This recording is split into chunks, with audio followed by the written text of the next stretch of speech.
बिस्मिल्लाहिर्रहमानिर्रहीम। अस्सलाम वालेकुम नाज़रीन, मैं हूं MSJ और मेरे साथ मौजूद हैं निशात परवेज साहब। बड़े तवील अरसे के बाद इन्होंने टाइम दिया है। सर की तबीयत भी कुछ नासाज थी, 2 ऑपरेशन भी हुए, इनके लिए हम दुआ को हैं। सर कैसे हैं आप? ठीक हैं? खैरियत से हैं? महादेव की कृपा है भाई। अल्लाह आपको तंदुरुस्ती, सेहत दे, लंबी उम्र दे। हमारी दुआएं आपके साथ है, हमेशा खुश रहें आप। वो क्या चाहिए? थोड़ी सी बात कर लें दुनिया के हालात की। अमेरिका में आग लगी है, कैलिफोर्निया जल गया है। किस तरह देखते हैं आने वाले दिनों को? वहां पे भूकंप भी आ रहे हैं अमेरिका में। ये तो मैंने तुमको कई मरतबा कहा था कि भाई जो अमेरिका ने गंद फैलाई है दुनिया में, अब वो सारा खामियाजा इस साल उसको भुगतना है। आग भी लगेगी, जलजले भी आएंगे, भूकंप भी आएंगे, अभी तो सुनामी आनी बाकी है। तूफान और सुनामी आनी बाकी है, पानी से तबाही होनी बाकी है। इकोनॉमी उनकी पूरी डाउन जाएगी, हालांकि इतनी नहीं जाएगी जितनी यूरोप की जाएगी, बट उनकी जाएगी इकोनॉमी भी डाउन, अंदर दंगे भी होंगे। अमेरिका में कभी जो है ये कम्युनल राइट्स नहीं हुए जो उसने कई देशों में, कई मुल्कों में करवाए हैं। अब की बार वो भी होंगे वहां पे। अमेरिका की कुल मिला के मुझे हालात कुछ इस साल अच्छे नजर आ नहीं रहे। मतलब आप कह रहे हैं 2025 अमेरिका के लिए अच्छा साल साबित नहीं होगा? ना जी ना, ये आग भी लगाई गई है, लगी थोड़ी है। लगी थोड़ी थी, जगह जगह उसको सैबोटेज करके लगाया गया है, क्योंकि ट्रंप को ओथ लेने से रोकने की हर संभव कोशिश करेंगे ही। और हो सकता है ट्रंप के ऊपर फिर एक कोई अटैक हो। जिस तरह आप कह रहे हैं ट्रंप के ऊपर फिर कोई अटैक हो, तो मतलब आप कह रहे हैं कि ट्रंप की जान को अभी खतरा है, वो हालात टले नहीं है ट्रंप के। ना, वो तो इस पूरे साल में ही नहीं टले हैं। कहीं ना कहीं अब वो प्रेसिडेंट बनने के बाद में भी उसके ऊपर कुछ ना कुछ कोशिश तो की जाएगी। अमेरिका में टेररिस्ट अटैक होंगे, जो टेररिस्ट बना बना के वो दूसरे मुल्कों में करवाता है। मैंने आपसे कई मर्तबा कहा था कि जो अमेरिका दुनिया में उसने गंद फैलाई है, वो सारी गंद उसके घर में अब की बार आपको दिखाई देगी। सर ट्रंप के आने से जंगे रुकती नहीं है। अमेरिका का असला बहुत बिकता है, मतलब अब शाम के टुकड़े होने जा रहे हैं, तो जंगे तो मतलब 25 में बहुत ज्यादा होंगी। अमेरिका ने अपना असला तो बेचना है। और दूसरा उसका कारोबार क्या है हाँ, दूसरा उसका भाई? कोई कारोबार नहीं। हाँ, तो फिर वो करेगा क्या? नहीं कारोबार करेगा तो भूखा मरेगा। अब नंगा बिल्कुल नहाए क्या और निचोड़े क्या भाई? एक बात बिल्कुल। बताओ मुझे, जंगे तो खैर मोदी रुकवाएंगे, कई छोटे छोटे जो मुल्कों के बीच में जंग होने के आसार बनेंगे जिसे मोदी रुकवाएंगे, वो ट्रम्प से तो रुकती भी ना है। हाँ, ये है कि जो मेजर चाइना अभी उत्पात मचाने वाला था, वो चाइना का उत्पात जो है वो थोड़ा सा, ताइवान वाला जो फ्रंट खुलने वाला था वो नहीं खुलेगा। यूक्रेन की जंग रुकने के आसार है, लेकिन इजराइल, ईरान, तुर्की, क्योंकि मेनली जो अभी जंग होगी वो मिडिल ईस्ट में होगी, जंग का मैदान, और वो तो बनेगा साहब। ईरान का ये साल अच्छा नहीं है, यूके के लिए अच्छा अच्छा साल नहीं है। जर्मनी, यूके, ईरान, इनके लिए जंग के लिहाज से अच्छा नहीं है। नेचुरल कैलेमिटीज के हिसाब से जापान, फिलिस्तीन, इंडोनेशिया, पेरू, अमेरिका, कनाडा और यूरोप, चाइना, ये अच्छा नहीं है। पाकिस्तान के लिहाज से भी ये साल, इस 25, 26, 27 पाकिस्तान के लिहाज से बहुत ही वाहियात साल है। इनको हाथ जोड़ के मैं बोलता रहा, रहे इमरान खान को छोड़ दो, इमरान खान को छोड़ दो। अब इन्होंने ऐसे हालात पैदा कर लिए, छोड़ना भी पड़ेगा।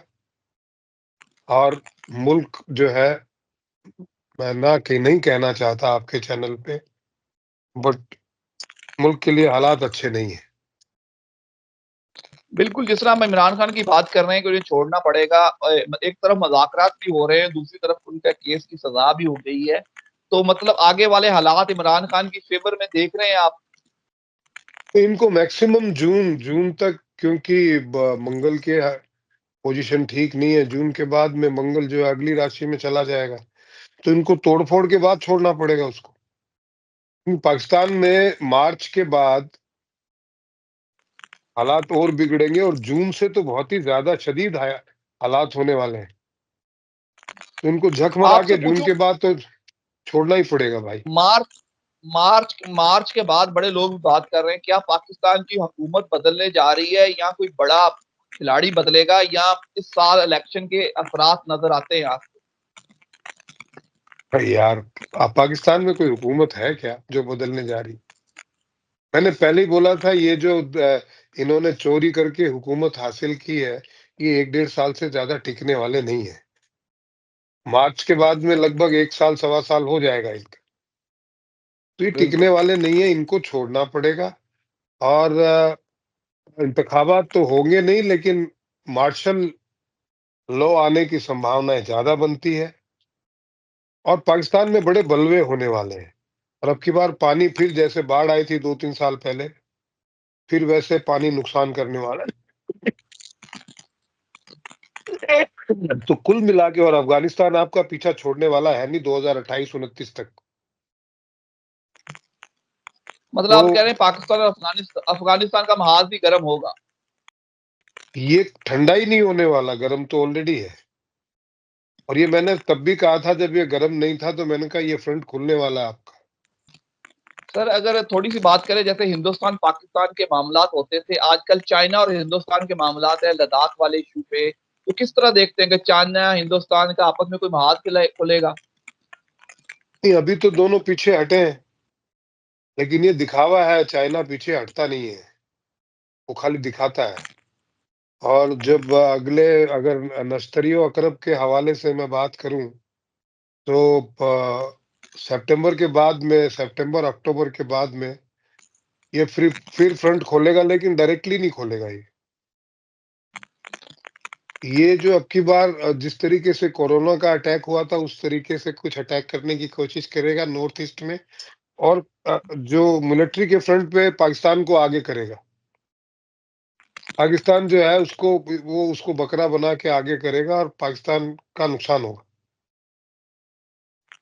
जिस तरह आपने ये बात की, थोड़ी सी आपसे पूछ लूं, बांग्लादेश और इंडिया के भी मामला थोड़े से खराब है, उन्होंने उनके जज की ट्रेनिंग भी मंसूख की है, तो बांग्लादेश और इंडिया के हालात को कैसे देखते हैं? हसीना वाजिद को इख्तियारी करार दिया, उनको वापसी मांग रहे हैं। नहीं, अब कि यूनुस को भागना पड़ेगा वहां से। मैंने ट्रूडो का कहा था, आपको याद है? बिल्कुल। मोदी जी की मोदी जी की कुंडली में शत्रुहंता योग है, नीच भंग राजयोग है। जो मोदी से पंगा लेगा,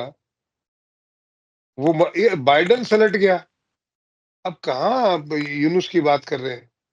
उन्होंने वो खेला खेल लिया, लेकिन शेख हसीना को तो बचा लिया भारत ने। लेकिन अब उसको, यूनुस को कौन बचाएगा? अगर वो नहीं भागा तो उसका मुजीबुर रहमान के जैसा हाल होने वाला है, और इसी साल होने वाला है। और अगले साल फरवरी में आप देखिएगा, बांग्लादेश के 2-3 टुकड़े हो जाएंगे। न चाइना बचा पाएगा, न अमेरिका। बिल्कुल, जिस तरह आप कह रहे हैं, बांग्लादेश में हालात बड़ी तेजी से तब्दील हुए हैं। शेख मुजीब को अपना वो बाबा कौम मानने की बजाय जनरल ज़िया को उन्होंने बाबा कौम मान ली है, तो हालात बड़ी तेजी से बांग्लादेश के तब्दील हुए हैं। जो अपने बाप को मानने से इनकार कर दे, उस कौम का क्या करोगे आप? उस आदमी ने पूरी पाकिस्तान से जो है दुश्मनी मोल लेके अपनी जान हथेलियों पे रख के बांग्लादेश बनाया। वो उसी को नहीं मान रहे। हिंदुस्तान ने उनकी बांग्लादेश बनाने में मदद की है, जग जाहिर है। उसका ठीकरा जो है पाकिस्तान आज तक वो फोड़ता आ रहा है कि हिंदुस्तान ने उनकी मदद की। वो उसको मानने से इनकार कर दिया कि जी हम तो खुद ही बने हैं। अच्छा, उनकी कोई फौज है क्या? उन्होंने कोई जंगें लड़ी हैं? वो खाली मुंह से जो है, उनको मुंह का बवासीर है। वो खाली मुंह से बोलने से जंगें थोड़ी जीती जाती हैं। वो थोड़ा सा कुछ भी किया उसने, तो मैं आपको बोलता हूँ भारत ऐसा जवाब देगा उसको कि कुछ बचेगा ही नहीं। चले जाते जाते आपसे, एक तरफ मिडिल ईस्ट का महाज गर्म है, दूसरी तरफ एशिया में चाइना, भारत का है, पाकिस्तान अफगानिस्तान है, उधर से बांग्लादेश है। तो कोई बड़ी जंगे तो नहीं शुरू हो रही, मिडिल ईस्ट एशिया सबको मिक्स करके कोई नई जंग? देखो अपने यूरोप खित्ते का में तो, महाज ही गर्म है। अपने खित्ते में तो अपन देखें तो अक्टूबर नवंबर में कुछ टेंशन हो सकती है भारत और पाकिस्तान के बीच में, चाइना की वजह से। ठीक है, लेकिन जहां तक जंग की बात है तो वो मिडिल ईस्ट में मुझे छिड़ती हुई दिखाई दे रही है, ईरान वर्सेस इजराइल, और add on to Turkey and Egypt.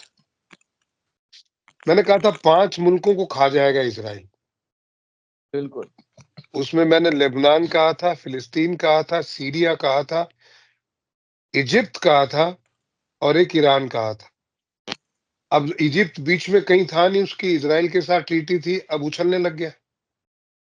बिल्कुल। और मैंने ये भी कहा था कि अगर टर्की बीच में पड़ा तो टर्की को भी खाएगा।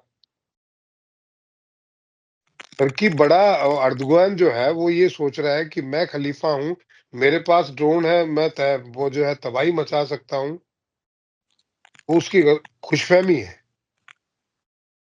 अगर ये जंग में वो मसरूफ होता है तो टर्की का अब तक का सबसे बड़ा नुकसान होने वाला है। चले sir, thank you so much, आपने टाइम निकाला। इंशाल्लाह फिर आपको जहमत देंगे, इमरान खान की जन्म कुंडली पे भी बात करेंगे। Thank you so much. And पे कोई मैसेज हो तो दीजिए। मैसेज यही है कि भाई, अब मैं कैसे कितनी बार बोलूं, इनके चक्करों में मत पड़ो, अपने मुल्क को बचा लो।